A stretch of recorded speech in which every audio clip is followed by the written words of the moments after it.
It's Conduit News Radio with Paul Harrell. I want to welcome back to the program. We have Congressman Bruce Westerman is with us. Merry Christmas to you, Bruce. Merry Christmas to you too, Paul. Now, how does a guy follow Johnny Cash singing "I Heard the Bells on Christmas Day" and then talking about the reason for the season and Christ's birth, and then go into politics? I know, right? You're setting it up tough for me this morning, Paul. It is. It is tough, and it really and truly. Be honest with you. I've been reading a lot in the book of Ecclesiastes, and when Solomon talks about, it's all his vanity and his grasping at the wind, And I'm just, I really, that's the way I feel about the political environment right now, and apparently nothing's new under the sun. So, Congress, doesn't he finish? Doesn't he finish that by saying, "All his vanities except to fear God and obey His commands"? Yes. That's how he wraps that up. You're exactly right. The entire theme of the book, from what I can tell, is life is meaningless, but God gives it meaning. I mean that seems to be what it is. It's like left by ourselves. I mean, we're just left to toil under the sun, and it's kind of a miserable existence. But God is the one that makes it better and gives us purpose. That's pretty much the story of life, I believe. Yeah, it really is. The story of Christmas and the whole, all wrapped into one. Yeah, man, that's good. Well, to I guess devolve the conversation that right now is certainly more enlightening than it's going to be. What's going on in Washington, D.C.? I know President Trump, did he call Speaker Ryan in the middle of your conference yesterday? Tell us how those events unfolded. Yeah, so we were having our conference meeting. That's where all the Republicans get together the morning after we fly in for votes. So we were having that meeting, and it's where we kind of lay out the game plan and what's going to happen. And, the Senate had passed that continuing resolution without any funding for the wall in it, and that didn't sit very well with our conference. So there was it's supposed to be a 1-hour conference, and in an hour and a half to 2 hours, we were still going strong, debating why this wasn't the right thing to do. And it was about that time that Paul Ryan had to step out and take a call from the president, and then he and Kevin McCarthy went over to the White House, and the next thing you know, we got a bill we got the Senate's bill, and we're amending it to put disaster relief funding for from the coastal states, Florida and Georgia, from the hurricanes, which that hurricane damage down there was catastrophic, and it's just really not been in the news that much, but lots and lots of damage done down there, and plus the wildfires out in California. So there were a lot of members that didn't want to leave before Christmas without doing something on the disaster relief, and also there was a lot who didn't want to pass up this opportunity to do more for border security. So we ended up putting those amendments on the bill and sending it back to the Senate last night. Some of them had already gone home, so I guess they're traveling back up here today, but the ball's kind of in the Senate's court, and as you know, it takes 60 votes to do anything in the Senate. I think Steve Daines and the president have both been tweeting this morning about how they should do what they call the nuclear option, but remove the rule that requires 60 votes to have a vote, and go ahead and vote on this funding bill. But a lot of drama playing out, and we're just here on hold in the House right now, waiting to see what the Senate's reaction is. It's been a wild 48 hours. There was a lot of people that thought President Trump was not going to blink, and then it seemed like he acquiesced, but then that wasn't the case. Now, I mean, he essentially said, look, I'm going to veto a bill if it doesn't have adequate funding for border security. And, I've been listening to some of his critics, and, the only thing that I keep hearing, kind of a common theme generally, is, well, President Trump he's not doing things the way you're supposed to do it in this town. And I think, wow, that's got to be kind of refreshing then. It's refreshing to me. It's refreshing to most of the country. When you get outside the Beltway, I don't know that message is all that bad. But it's the chewing of the fingernails and and sweaty brows up here in D.C. right now. It's this is a world all on its own. So I'll be glad to exit the place and hopefully go home for Christmas at some point. Mm-hmm. But I don't have any plans to return right at the moment. You know, when this is a serious problem. The president is, they're trying to spin it. He's just trying to protect campaign promises, which he is trying to do that. But there's a major security issue on our southern border. There's enough fentanyl came across the border that was seized last year to kill 500 million people.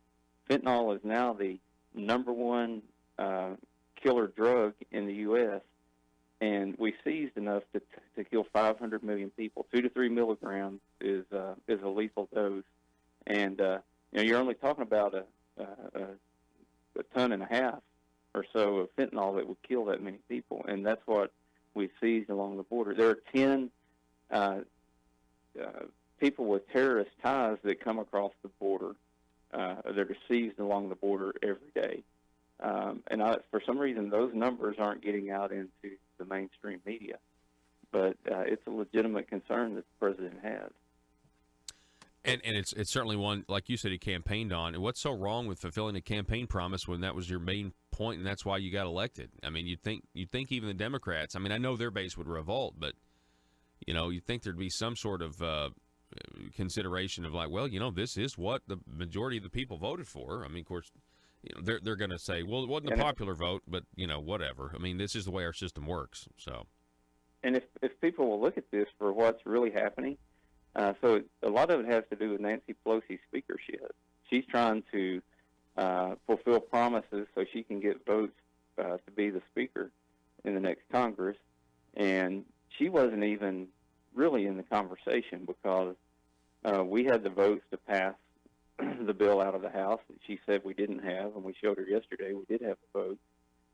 But the original meeting where Schumer went to the White House to meet with Trump, she weaseled her way into that meeting, and then she's the one pressuring Schumer as much as anyone to hold out in the Senate because she's scared that if we pass border security funding, that it's going to cost her speakership in the House. So a lot of this is self-centeredness on Nancy Pelosi's part, trying to protect her own hide and her own political aspirations, and it has to do anything about the country.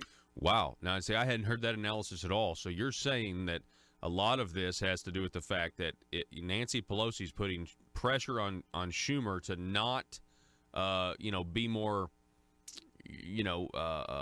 persuaded to let the Democrats go ahead and vote and give the president what he wants, what he campaigned on, keep the government open. It's Nancy Pelosi. So you're saying that there's still a chance that there's some people in the Democrat Party that really are not on board with this Nancy Pelosi being speaker again.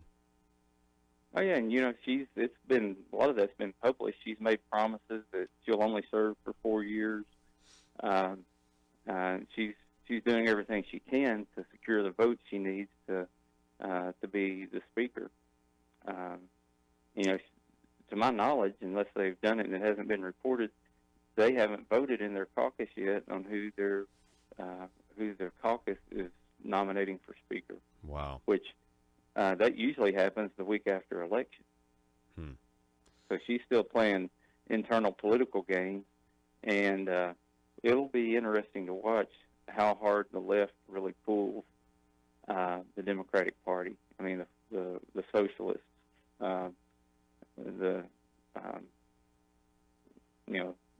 one step away from the communists that are in the Democratic Party now. Yeah, they're going to be pulling them very far to the left.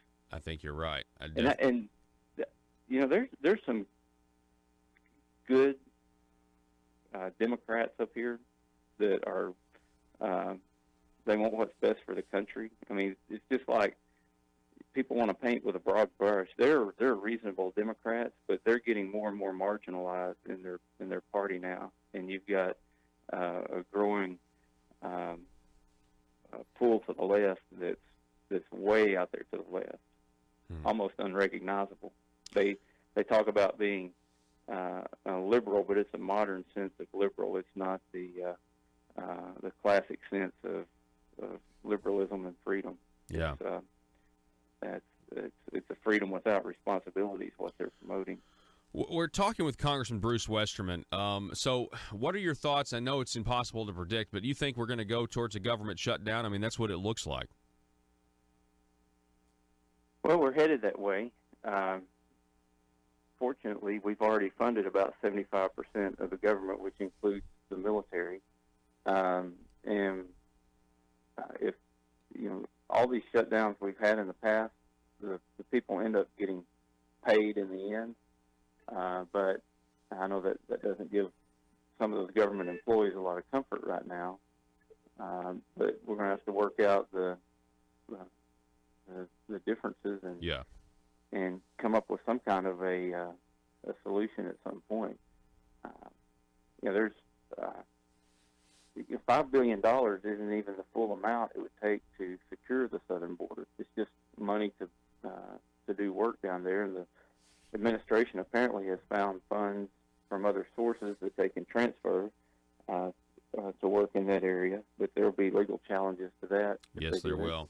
Let me ask you about that. Let's say we go to a government shutdown, a partial government shutdown. I personally think if it gets to that point, Trump will try to go for the record of longer than like 21 days. That's just my personal feeling on it. But he has said 2 or 3 times now, and it gets reported, and then nobody really talks about it, that one way or the other he's going to get his wall, and if that means using Department of Defense funds to have the military build the wall, he'll do it. Now, I mean, this is a novel idea, but do you think he can use that authority and have the military go down there and start constructing barriers? I think there would be legal challenges to that. So that would have to be answered in the courts, but whether he would try it or not, I don't know. Okay, so we'll have to see. We'll wait and see. I mean, the government. It looks. I mean, I think we will go to a partial government shutdown, and I really think it's. I think it's what the Trump base certainly wants, and I think it's pretty clear at this point. President Trump tried to use the process that was there. He did get it out of the House, proving that Nancy Pelosi was wrong, and now it is on the Senate. And so it'll be interesting to see what the optics are and how everybody responds. Congressman Bruce Westerman, tell me about the Walnut Grove Land Exchange Act. Yeah, apart from the funding of the rest of the government for the fiscal year, there's been some good things happening here this week. It's just a bill that is in my affects a church congregation in my district. The Walnut Grove Community Church. They've had a church and a cemetery on this ground since the 1800s, before the Forest Service was ever established. And a later survey showed that their cemetery was on Forest Service land. So for over 20 years, they've been trying to swap out the land with the Forest Service. It could have been done administratively, but if you've never worked with a federal bureaucracy, it's just one excuse after the other. I mean, you almost expect they're going to tell me something, and then they're going to come back 3 weeks and tell me, or 3 months later and tell me it's going to be another 3 months, and that just drags on forever. So we stepped in and said if the Forest Service won't act, we'll pass a bill that forces them to trade the land. And it's actually 6.3 acres of land adjoining the Forest Service that gets traded for about 3 acres that the church cemetery is on. So the Forest Service comes out with more land. But long story short, we had to pass a bill out of the House. It passed nearly 400 votes.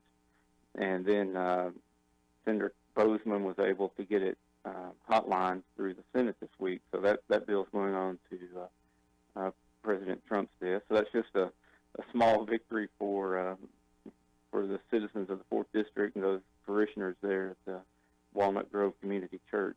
We also got the Farm Bill passed. I was at the signing for that yesterday with the President, which has a lot of impact in Arkansas. And we also got this Criminal Justice Reform Act passed, which was both the Farm Bill and the Criminal Justice Reform Act were huge bipartisan bills that you've probably not heard much about this week because all the focus is on this Yeah. wall funding. Yeah, but yeah, those are some. That is a big deal, especially that Criminal Justice Reform Act.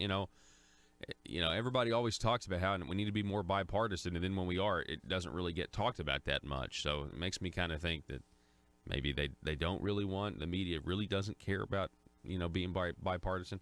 Congressman Bruce, go ahead. Bipartisan and the system working like it's designed to, that doesn't so much in the news. That's right. I had a reporter tell me a long time ago, he said that the sun comes up every morning. It's a miraculous feat. It's a beautiful thing, but nobody's going to report on it. But said one day if the sun doesn't come up, you've got a heck of a story there. That's true. That's true. What they like to get reported on mostly, the bad stuff. Well, Congressman Bruce Westerman, again, thank you for what you're doing. Thank you for your votes, and Merry Christmas to you and your family. Yeah, Merry Christmas to you too, Paul. All righty. And hopefully I'll get back to Arkansas for that. But if not, we'll celebrate it up here in the swamp. That's right. That's right. Swampy Christmas. That's exactly right. Yeah, just slightly better than like celebrating Christmas in like the trenches of World War I. Slightly better. Yeah. Bruce, yeah. I appreciate it, sir. Folks, we're going to take a break here, listen to a little bit more Johnny Cash singing Silent Night.